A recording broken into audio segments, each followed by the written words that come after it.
Hello दोस्तों, आपका हमारे चैनल पर स्वागत है। कहानी शुरू होने से पहले कृपया हमारे चैनल को सब्सक्राइब कर लें। चलिए कहानी शुरू करते हैं। बहुत समय पहले की बात है। ढोलकपुर गांव में सूरज और आरती नाम के दो पति पत्नी एक साथ रहते थे। सूरज और आरती की अभी कुछ सालों पहले शादी हुई थी। सूरज एक 5 स्टार होटल में काम किया करता था, जिससे उनके घर का गुजारा चलता था। आरती एक पढ़ी लिखी शिक्षित लड़की थी। वह भी अपने पति सूरज का उसके कामों में हाथ बटाना चाहती थी, परंतु सूरज उसे कोई काम नहीं करने देता था। इसी तरह दिन निकल रहे थे। एक दिन सूरज के काम पर चले जाने के बाद आरती को उल्टियां आने लगती है। आरती जब दवाई लेने अस्पताल पहुंचती है तो डॉक्टर चेकअप करके बताता है कि वो मां बनने वाली है। आरती यह खुशी सुनकर बहुत खुश होती है और खुशी के मारे अपने पति को फोन करती है। सूरज उस समय अपने मालिक की गाड़ी चला रहा होता है। वह फोन उठाता है तो आरती उसे वह खुशखबरी सुनाती है। यह सुनकर सूरज को भी बहुत खुशी होती है, परंतु आकाश में एक घटना होती है और सूरज की गाड़ी एक खंबे से टकरा जाती है और सूरज की मौके पर ही मृत्यु हो जाती है। फोन पर आवाज आना बंद हो जाती है। यह देखकर आरती थोड़ा घबरा जाती है और फोन कट के घर आ जाती है। शाम हो जाती है, परंतु सूरज घर नहीं लौटता। टेंशन में आकर आरती गांव वालों को बुला लेती है और उनसे अपने पति को ढूंढने की विनती करती है। गांव वाले सूरज को ढूंढने निकल जाते हैं। बहुत दूर तक ढूंढने के बाद 2 आदमियों को एक कार एक्सीडेंट दिखाई देता है।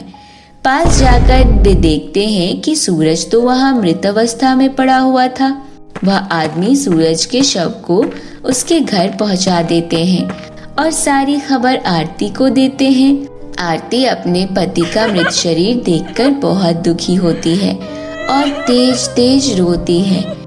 गांव की औरतें जैसे तैसे आरती को संभालती है और थोड़ी देर बाद आरती सूरज का अंतिम संस्कार कर देती है। घर आकर कुछ दिनों के लिए आरती बहुत उदास रहती है, क्योंकि उसका अब जीवन साथी उसके साथ नहीं रहा। आरती को अब केवल एक ही उम्मीद थी कि सूरज का बच्चा उसकी लाठी का सहारा बनेगा। कुछ दिन तो आरती सूरज के पैसों से राशन ला रही थी, परंतु जैसे जैसे दिन निकल रहे थे जोड़े हुए पैसे कम हो रहे थे और आरती के सर पर टेंशन बढ़ रही थी। तभी एक दिन आरती बैठे बैठे सोचती है कि उसे कोई काम करना चाहिए।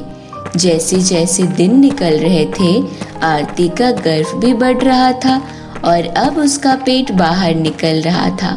इस अवस्था में वह कहीं बाहर जाकर काम नहीं कर सकती थी, इसीलिए आरती घर पर ही सिलाई का काम खोलने का फैसला करती है। आरती बचे हुए पैसों से ऑनलाइन एक सिलाई मशीन ऑर्डर करती है। कुछ ही घंटों में सिलाई मशीन उसके घर पहुंच जाती है। आरती को सिलाई सीखे हुए बहुत साल हो गए थे। वह अपना हाथ साफ करने के लिए कुछ पुराने कपड़ों पर सिलाई करके अपने बच्चों के लिए कपड़े बनाने लगती है। तभी आरती देखती है कि उसका हाथ तो सिलाई मशीन पर बिल्कुल परफेक्ट चल रहा है। धीरे धीरे जब गांव वालों को यह बात पता चलती है कि आरती ने एक सिलाई सेंटर खोला है, तो उसके घर उसे सिलाई का काम देने लगते हैं। इस काम से धीरे धीरे आरती की गाड़ी पटरी पर आने लगती है और उससे वह खाने पीने का सामान ले आया करती थी। परंतु समय के साथ साथ उसका पेट बहुत भर गया था और अब उसे सिलाई मशीन पर बैठा नहीं जाता था। आरती का इस दुनिया में कोई नहीं था। जब वह देखती है कि अब उसके पास कोई सहारा नहीं बचा है तो भगवान से प्रार्थना करती है, हे भगवान, तूने पहले ही मेरे पति परमेश्वर को अपने पास बुला लिया है और अब उनकी आखिरी निशानी जो मेरे गर्भ में पल रही है उसको बचाने की जिम्मेदारी मैं तेरे ऊपर छोड़ती हूँ। अब मेरे पास कुछ ही दिनों का खाने का राशन बचा है, उसके बाद मैं और मेरा बच्चा शायद भूखे ही मर जाएंगे। भगवान, आपसे प्रार्थना है, जल्द से जल्द कोई उपाय ढूंढ के मेरी मदद करिए। आरती प्रार्थना कर ही रही होती है कि तभी वहाँ एक परी प्रकट हो जाती है। मैं सिंड्रेला परी हूँ, मुझे पता है तुम मुसीबत में हो, क्योंकि तुम एक ईमानदार और पतिव्रता महिला हो, इसलिए मैं तुम्हारी मदद करना चाहती हूँ। यह लो, यह एक जादुई स्कूल बैग है।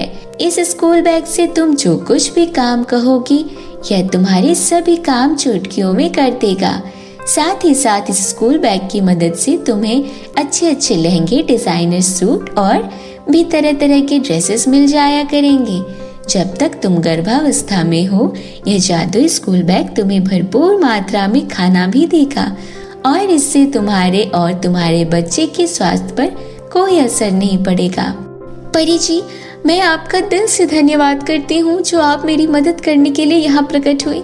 आरती के इतना कहते ही परी वहाँ से गायब हो जाती है और उसी दिन से आरती उस जादुई स्कूल बैग से कहकर खाने के लिए भोजन, पहनने के लिए कपड़े और भी जरूरत का सामान मांग लिया करती थी। इसी तरह दिन निकल रहे थे और आज पूरे 9 महीने बाद आरती को एक लड़की पैदा होती है, जिसे देखकर आरती बहुत खुश होती है और उसका नाम प्यार से रियांशी रखती है। क्योंकि रियांशी अभी छोटी थी, इसीलिए उसकी देखभाल करते करते आरती को बहुत मुश्किलें आती थी, जिस कारण वह अभी भी उस जादुई स्कूल बैग से ही खाना मांगा करती थी। वह जादुई स्कूल बैग अपने जादू से रियांशी के लिए दूध और आरती के लिए अच्छा खाना खाने का सामान प्रकट कर दिया करती थी। कुछ दिनों बाद जब रियांशी 2 साल की हो जाती है, तो आरती वापस से सिलाई मशीन पर बैठकर अच्छे अच्छे कपड़े सिलने लग जाती है और वापस उसके सभी कस्टमर आने लगते हैं। अब आरती सिलाई करके अच्छी खासी कमाई कर लेती थी और अब वह मन ही मन परी का धन्यवाद करती है कि मुश्किल वक्त में सिंड्रेला परी ने उसका साथ दिया। तो मेरे प्यारे दोस्तों, कैसी लगी आपको मेरी यह कहानी, हमें कमेंट करके जरूर बताइएगा। और यदि यह कहानी अच्छी लगी हो तो इसे अपने दोस्तों के साथ भी शेयर करिएगा। तो फिर मिलती हूँ आपसे ऐसे ही किसी इंटरेस्टिंग मजेदार हिंदी कहानी के साथ। तब तक के लिए बाय बाय दोस्तों।